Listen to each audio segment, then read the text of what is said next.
अद्वैत पर द्वैत गिरवा आश्रम से गिरी हुआ इस प्रवचन को अगले दिन से आरंभ कर रहा हूँ। उससे पूर्व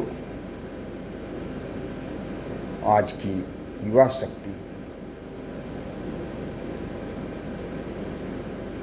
अदृश्य शक्ति द्वारा, जो कि दैवीय शक्ति है, उसके द्वारा संचालित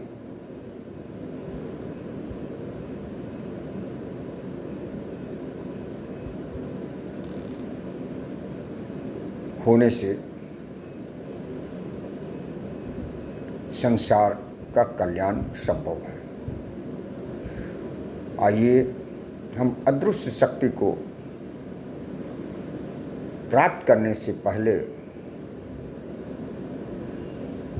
उस अदृश्य शक्ति के बारे में कुछ जान लें। शक्ति द्वारा ही सभी कार्य साधित होती है।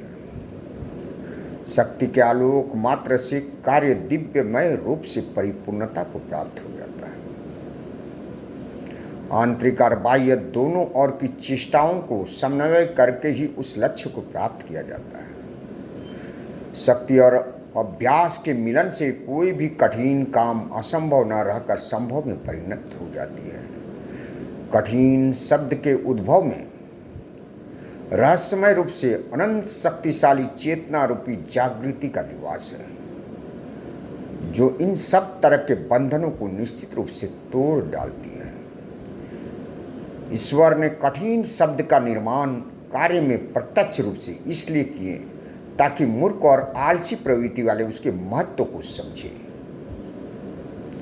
वन संसार रूपी रचना का आधार ही विलीन हो जाता। जो भी हो, यह तो मानना ही पड़ेगा कि सुंदर संसार के निर्माण के पीछे दिव्य सत्ता का हाथ है। मानव भी इसी दिव्य सत्ता के अंश है। सत्य द्वारा उत्पन्न इच्छा दैविक होती है। सत्य द्वारा उत्पन्न इच्छा दैविक होती है, जो गुणों से परिपूरित होती है। दैविक इच्छा को पूर्णता का रूप देना ही मानव का लक्ष्य है। इसी की प्राप्ति के लिए सर्वस्व न्यौछावर कर देना ही हम मानव का कर्तव्य है। जीवन विशाल है और हमें जगत की सेवा करते हुए आगे बढ़ते जाना है। ज्ञान के क्षेत्र में गौरवमय उपलब्धि हासिल करने के लिए आज की युवा पीढ़ी में दृढ़ संकल्प द्वारा कार्य को पूरा करने की उत्कट इच्छा और पिपासु हो जाना है। चरित्र में सुधार करके ब्रह्मचार्य पूर्वक जीवन यापन करते हुए लक्ष्य की ओर बढ़ते जाना है।